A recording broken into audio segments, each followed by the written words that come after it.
कुछ है पांडे ग्राम अंतरा जनपद रीवा के रहने वाले बिंदु पांडे आज जिले बच्चे सुबह चले आऊँ यहाँ पे टोला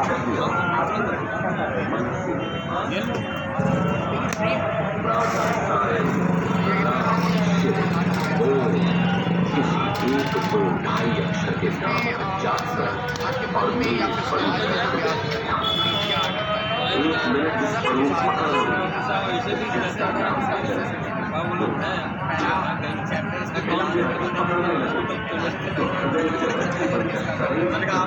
मिनट मेरे से भी कुछ हो जाए तो ऐसे लेके चालू कोशिश करते हैं कि डाल दें। आज जैसे जिनको दिया उनके डालने की कोशिश करते हैं उनके डाल दें। हमने यह मना भी किया है कि आप लोग पैसे नहीं डाल सकते क्योंकि गुरु जी का आदेश भी है ना कि नहीं है जिसके पास जो मजबूत करता है या मजबूत है उसको दे। हमें गीता देने से अगर बेचनी होती तो 30 रुपये गीता के बारे में बताऊँ मैं। बुक का प्राइस बताइए। ये यथार्थ गीता है, इसे स्वामी जी ने लिखी है, स्वामी श्री अड़गड़ानंद जी महाराज जी। ये गीता 120 रुपये की बनी है। हम लोग इसे सिर्फ 20 रुपये में देते हैं। आश्रम में ये आती है 120 रुपये में, मुंबई से छप के आती है। ये गीता 200 रुपये में आती है हमारे आश्रम में, मुंबई से छप के आती है, लेकिन हम लोग इसे सिर्फ 30 रुपये में देते हैं, मात्र 30 रुपये में। ये वाली गीता जो है ये 500 की छप के आती है, लेकिन हम लोग इसे मात्र 100 रुपये में देते हैं। इसकी बाइंडिंग आप देखोगे तो बाइंडिंग सिर्फ 100 रुपये ज़्यादा में होती है, क्योंकि ये पेपर की बाइंडिंग नहीं है, पेज की बाइंडिंग नहीं है। ये वाली गीता हम लोग बनवाते हैं 4000 में, लेकिन इसको देते हैं 2500 में। इसमें जो पेजेस लगे हैं वो उसमें डिज़ाइंस हैं, वो पेजेस मोटे हैं, ड्यूरेबल पेजेस हैं जो काफ़ी सालों तक चलते हैं। और इस गीता की खासियत ये है, ये गीता श्री कृष्ण भगवान के भाव को बताती है, उनके मनोगत भाव को बताती है। वो भाव जो कि श्री कृष्ण भगवान का गीता बोलते वक्त, अर्जुन से गीता बोलते वक्त जो उनका मनोगत भाव था, उस भाव को ये गीता बताती है।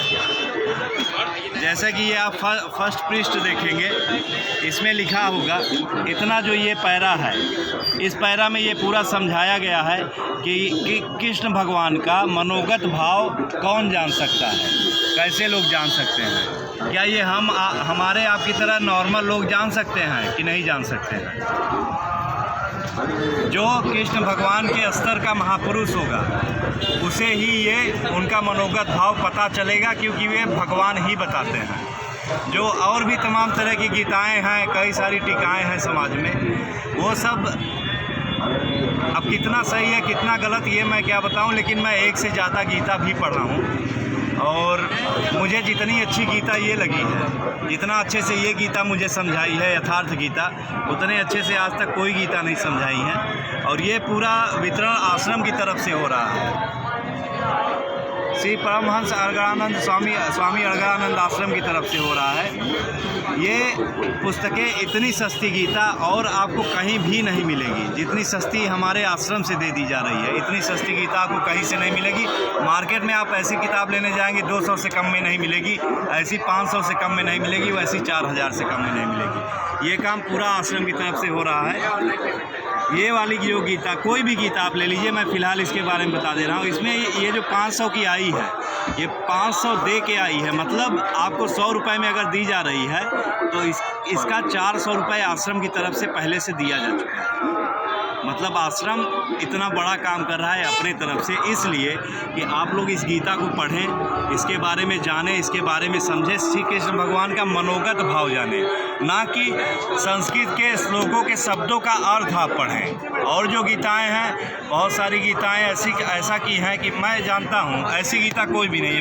मैं क्योंकि और सारी पढ़ा हूं, जो भी प्रचलित है, जो भी सबसे ज़्यादा फेमस है, उनकी भी मैं बात कर रहा हूं कि उसमें रिसर्च बेस्ड पे उसमें जो संस्कृत का श्लोक लिखा गया है उस श्लोक का अर्थ बता दिया गया है हिंदी में कि उस शब्द का अर्थ क्या होगा। लेकिन जो मेन काम है श्री कृष्ण भगवान का मनोगत भाव कौन जान सकता है? जो सच में महापुरुष होगा, जो सही का संत होगा, जो साधना करता है भगवान की, जो उस स्तर का महापुरुष होगा, वही जान सकता है गीता का मनोगत भाव, हर एक श्लोक का मनोगत भाव। इस गीता में वही पाएंगे आप। और गीताएं रिसर्च बेस्ड पे बनी है।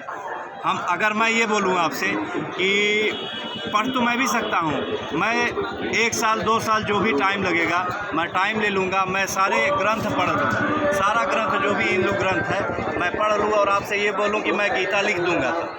अगर रिसर्च बेस्ड पे मैं गीता लिखूँ और एक गीता मैं लिख भी दूँ और आपको मैं ये कहूँ कि मैंने ये गीता लिखी है, तो आप बिलीव करेंगे, लेंगे कभी? दूसरी गीताओं का प्रचार इस तरीके से हो गया है, इसलिए इतना ज़्यादा लोग उसके पीछे भागते हैं। लेकिन अगर ये बोला जाए कि श्री कृष्ण भगवान का मनोगत भाव जो था वो कौन गीता बताई है, तो ये बताई। मैं सिर्फ एक गीता नहीं पढ़ा हूँ, मैं एक से ज़्यादा गीता पढ़ा हूँ, दूसरी गीता भी मैं पढ़ा हूँ।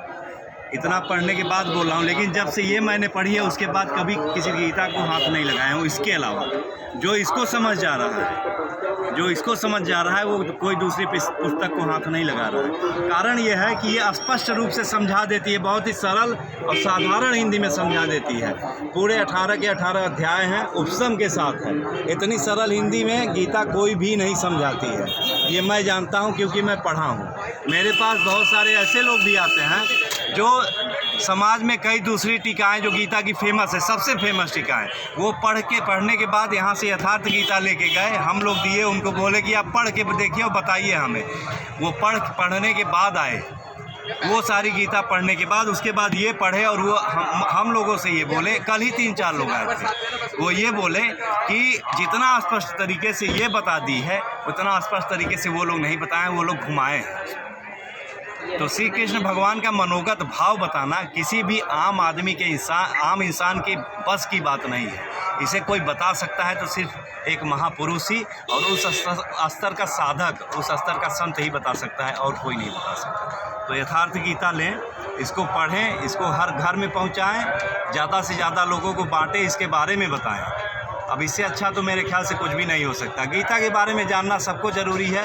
कारण ये है कि ये हमारा सबसे एकमात्र धर्मशास्त्र है, सबसे पुराना धर्मशास्त्र है, सबसे पहली पुस्तक है, तो कुछ तो होगा पढ़ने लायक। अगर इतना सब कुछ है तो पढ़ना चाहिए, जानना चाहिए, सबको ज़रूरी है इसके बारे में। समाज में बहुत सारी धारणाएं फैला दी गई हैं कि संस्कृत अगर नहीं पढ़ सकते तो गीता नहीं पढ़ सकते, ये सब गलत है। हमारी गीता पढ़ के देखिए, बहुत ही सरल और साधारण हिंदी में ये गीता है और इसमें संस्कृत के श्लोक भी हैं, 18 के 18 अध्याय उपसम के साथ हैं।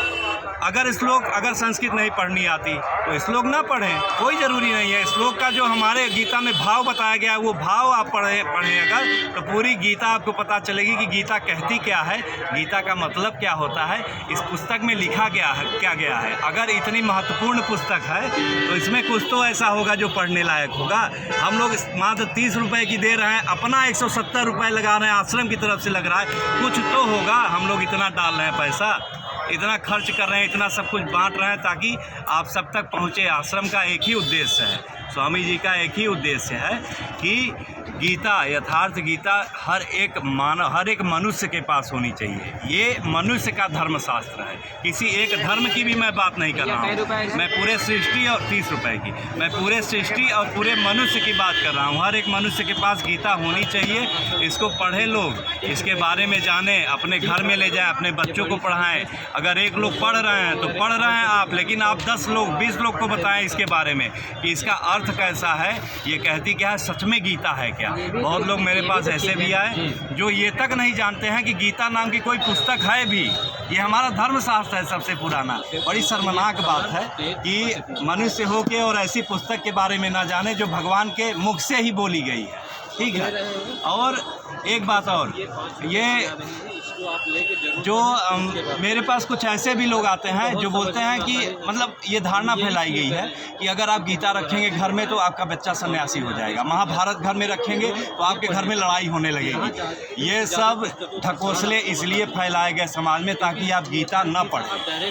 कारण क्या है, आप गीता पढ़ेंगे तो एकमात्र सच्चाई जान जाएंगे इसके बारे में। यही सच्चाई है, इसके अलावा कुछ सच नहीं है। तमाम जो कर्मकांड फैला हुआ है समाज में, उन सब से आप किनारा कर लेंगे। अगर किनारा कर लेंगे सारी दुकान बंद हो जाएगी, इसलिए आपको गीता से काफ़ी दूर रखा जाता है। तो मेरा निवेदन ये है कि यथार्थ गीता पढ़ें, सच्चाई को जानें समझें, गीता को जानें समझें और बहुत सारे लोगों को बताएं। इसे अपने घर में ज़रूर लें, जितना हो सके उतना ज़्यादा पढ़ें। का ज्ञान जी जी, क्या हुआ भैया?